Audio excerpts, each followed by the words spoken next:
I'm 46 years old, lady, having beautiful figure full hotness alone in my house. Here is my story that will shock you all. I was standing naked in the kitchen when suddenly my stepson walked in, and his eyes saw everything. My heart pounded as Scott froze. In the doorway, his expression shifting from confusion to something I couldn't quite decipher for a moment. Neither of us moved the tension in. The room was thick like the air before a storm. Mom. His voice cracked, betraying the whirlwind of emotions. I knew he was trying to hide. I grabbed the dish rag from the counter, desperately trying to cover myself. Scott, you're not supposed to be here. I forgot my wallet, he stammered, holding it up as if it could justify the collision of our worlds in that moment. I turned away, my face burning with humiliation. This isn't what it looks like. I wasn't expecting anyone. His silence was deafening. I dared a glance over my shoulder and caught the way his eyes lingered, betraying thoughts he wasn't saying out loud. Right? He finally muttered, his tone strained. I didn't mean to. He trailed off, taking a step back, but not looking away. Before he could leave, I blurted out, "Please, Scott. Just forget this ever happened." My voice trembled with an urgency I couldn't hide. He hesitated, aided his hand gripping the edge of the door frame. "Yeah, sure," he mumbled, but the look in his eyes told a different story. As soon as he was gone, I pressed my hands to my face, trying to calm the storm. Raging inside me, my pulse thundered, and an undeniable spark lingered in the air. One that terrified me more than anything else. If you're already hooked, don't forget to hit like, share this video, and subscribe to the channel for more stories that'll leave you on the edge of your seat. The tension from the kitchen lingered as I hurried upstairs, locking the bedroom door behind me. My hands trembled as I pulled on a robe, my mind racing with the memory of Scott's expression. It wasn't just shock I'd seen in his eyes, it was something deeper. Something that shouldn't have been there. I sank onto the edge of the bed, trying to steady my breathing. It was nothing, I whispered to myself. It didn't mean anything, but the knot in my stomach told me I wasn't convincing anyone, least of all myself. A soft knock on the door, Madame jump, my heart hammered as I hesitated, then called out, "Yes, it's me." Scott's voice came through, quiet but insistent. I opened the door. Just a crack, my pulse quickening as his face came into view. "What is it?" I asked, trying to sound composed. I didn't mean to make things awkward," he said, his eyes flickering. "Between me and the floor, you didn't." I lied, the heat rising to my cheeks again. "It's forgotten." "Okay." But he didn't leave. Instead, he lingered, his hand resting on the door frame. "You're sure?" "Yes, Scott, please." My voice wavered, betraying my own uncertainty. He nodded slowly, stepping back, but before he turned to leave, he looked at me again, his eyes locking onto mine. "If you ever want Taudak, I'm here." The words hung in the air, heavy with an unspoken promise. I shut the door, quickly leaning against it as my knees threatened to give way. Why did his words feel like an invitation to something I couldn't allow myself to consider? Downstairs, I heard the front door close, signaling that he'd left. Relief washed over me, but it was fleeting as the hours passed. My thoughts kept circling back to that moment in the kitchen. It wasn't just what had happened. It was the way it had made me feel, the forbidden thrill of being seen in a way no one else had seen me in years. Have you ever had a moment you couldn't take back? Don't forget to like, share, and subscribe for more gripping stories. That'll keep you guessing what happens. Next that evening, the house was eerily quiet. I couldn't shake the tension that had settled over me like a second skin. Every creak of the floorboards, every whisper of the wind outside seemed amplified. I busied myself with chore shopping. Monotony would silence my thoughts, but it only made them louder. The sound of a car pulling into the driveway snapped me out of my trance. I peeked through the curtains and saw Scott stepping out, his expression unreadable. My pulse quickened. "What is he doing back?" I muttered, my heart pounding as I tried to steady myself. The front door opened, and his voice carried up the stairs. "Nancy, are you here?" I hesitated before responding. "Yes, is something wrong?" He appeared in the doorway of the living room, his presence filling the space in a way that felt almost suffocating. He held up a bag. I thought, you might want dinner, figured. You didn't have time to cook today. The gesture was unexpected, and it caught me off guard. That's thoughtful of you, I said, cautiously taking the bag from his hand. I didn't want things to be weird between us, he said, his eyes meeting mine with an intensity that made my stomach flip. So I thought maybe we could talk. Scott, there's nothing to talk about, I said, trying to keep my voice steady. But the way he was looking at me like he was searching for something made it impossible to ignore the weight of the unspoken tension between us. Nothing here, repeated, stepping closer because it feels like there's something neither of us wants to admit. I froze the air around me suddenly. Charged, you're imagining things, I whispered, but even I didn't believe my own words. I'm not, he said firmly. You felt it too, didn't you? I opened my mouth to protest, to deny it, but the words wouldn't come. The truth was there, hovering between us, undeniable and dangerous. The sound of my phone ringing shattered the moment I scrambled to grab it, grateful for the distraction. As he answered, Scott's gaze lingered on me for a moment longer before he turned and walked away, leaving me alone with the chaos in my mind. The night stretched on, but sleep was elusive. I lay in bed staring at the ceiling, my thoughts spinning out of control, every moment with Scott replayed in my mind, each one more vivid than the last. The way he'd looked at me tonight, like he could see right through me, was impossible to forget. A soft knock on my bedroom door jolted me upright. My heart raced as I stared at the door, unsure if I'd imagined it. Then there it was again, quieter this time, but unmistakable. Who is it? I called, my voice trembling. It's me. Scott's voice came through, barely above a whisper. I hesitated, the weight of the situation pressing down on me. What do you want, Scott? It's late. Can we talk just for a minute? He pleaded. I shouldn't have opened the door. I knew that, but my hand seemed to move on its own, turning the knob and pulling it open just enough to see him standing there, his expression shadowed by the dim hallway light. This isn't a good idea, I said, softly, but he stepped closer. His presence overwhelming. I couldn't sleep, admitted, his voice raw. Not after everything. I swallowed hard, my resolve slipping. There's nothing to talk about. That's not true, Nancy, he said, his tone steady.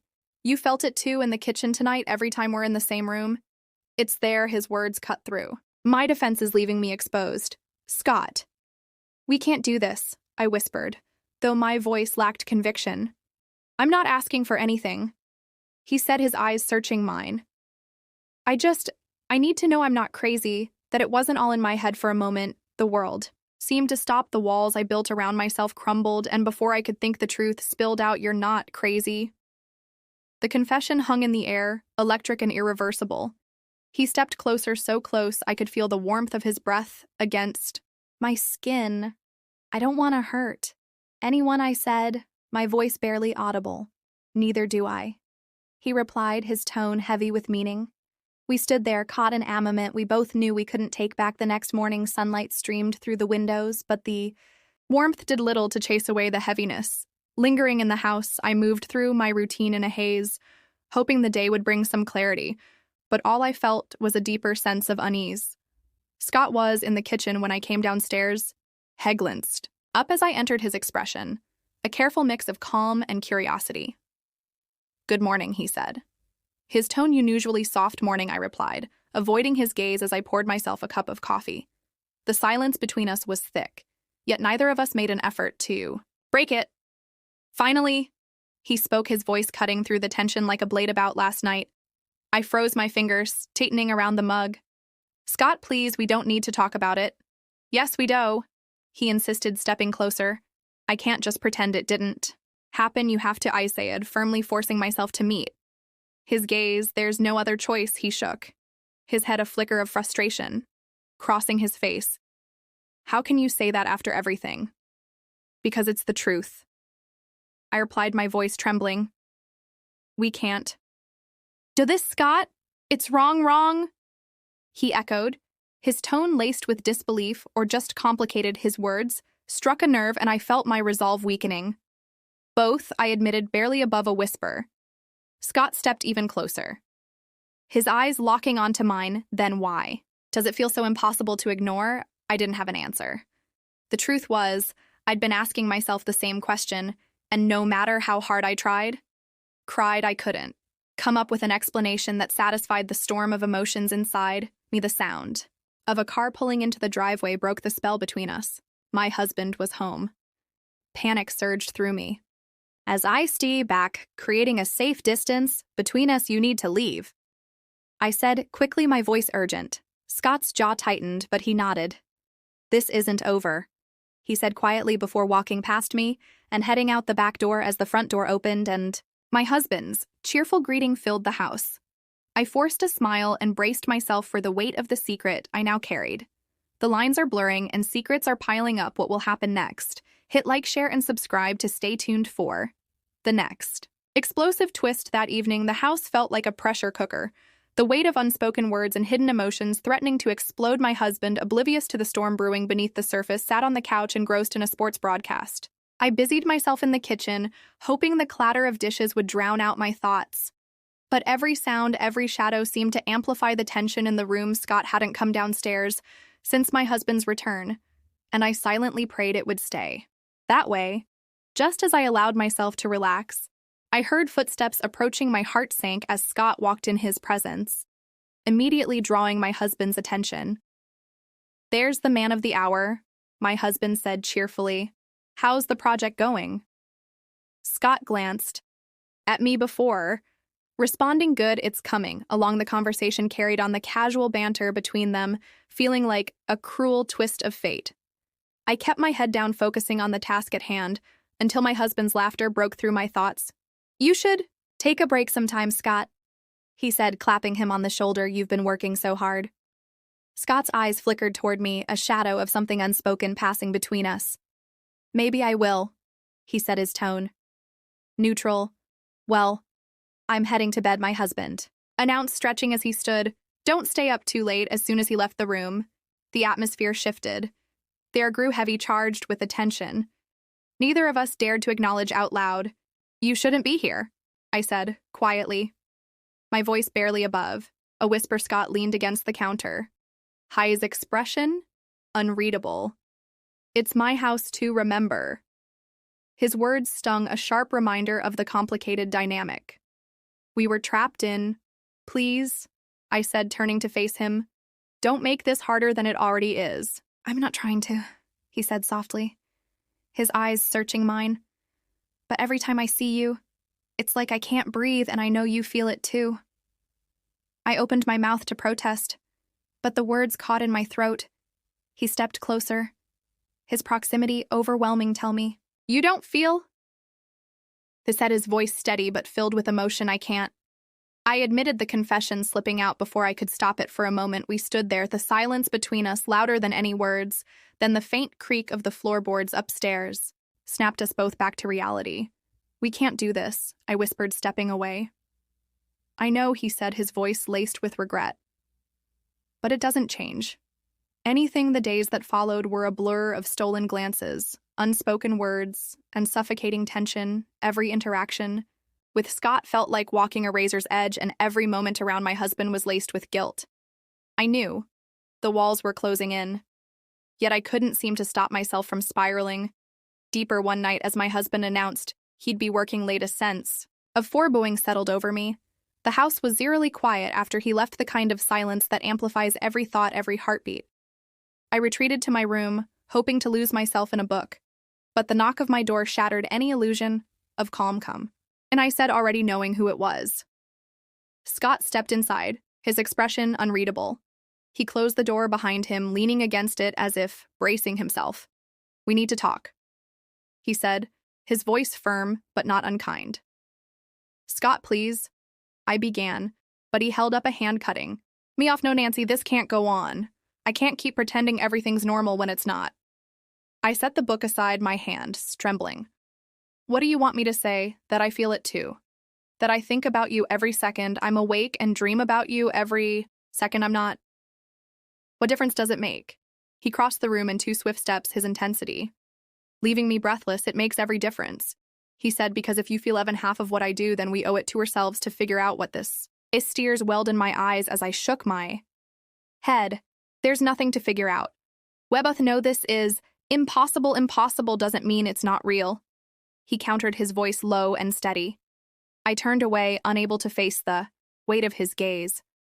What are we supposed to do? Scott, blow up our lives, hurt everyone we care about. He placed a hand on my shoulder, the warmth of his touch sending a shiver down my spine. I don't have all the answers, Nancy, but I know I can't keep living like this, pretending I don't feel what I feel. For you. His words hung in the air, heavy and undeniable. I turned to face him, my resolve crumbling under the intensity of his stare. Before I could stop myself, I closed the distance between us. The moment our lips met, the world seemed to fall away. It was a kiss born of desperation and longing, of all the emotions we'd buried, finally coming to the surface. But as the moment stretched, on the sound of a car pulling into the driveway shattered our fragile reality. We broke apart, panic flooding through us, as we realized my husband had returned earlier than expected. We can't do this, I whispered, my voice shaking. Scott nodded, his expression conflicted, but it's too late. Nancy, we already have. The line has been crossed, but the fallout is just beginning. Don't miss the shocking conclusion. Like, share, and subscribe for more gripping stories. As the dust settled, Nanny's world was left in chaos. The forbidden moment she shared with Scott became a tangled web of emotions she couldn't escape. Every glance, every word, every memory was a reminder of the line they had crossed, a line that could never be erased. Scotto found himself caught between his growing feelings for Nancy and the guilt that gnawed at his conscience. The choices they made in fleeting moments of weakness had unleashed a storm that neither of them could control. Nancy tried to return to normally clinging to the life she had built with her husband, but the weight of her secret was too much to bear. Her husband's slaughter, his trust, his unwavering love, they were like daggers cutting deeper with each passing day. Scott, meanwhile, wrestled with his own torment. The once clear boundaries of their relationship were now blurred, and every interaction with Nancy only deepened his conflict. He wanted to let go, to move on, but his heart refused to obey. In the end, their story was not one of happy endings or clear resolutions. It was a tale of human frailty, of desires that defied logic and emotions that couldn't be contained. They were bound together by their mistakes, forever changed by the choices they had made. Nancy and Scott's actions left an undeniable mark, a testament to the complexity of love, betrayal, and the haunting question, what if? I hope you all like this story. If you liked this story, kindly share your comments. Also like and subscribe my channel. Thanks.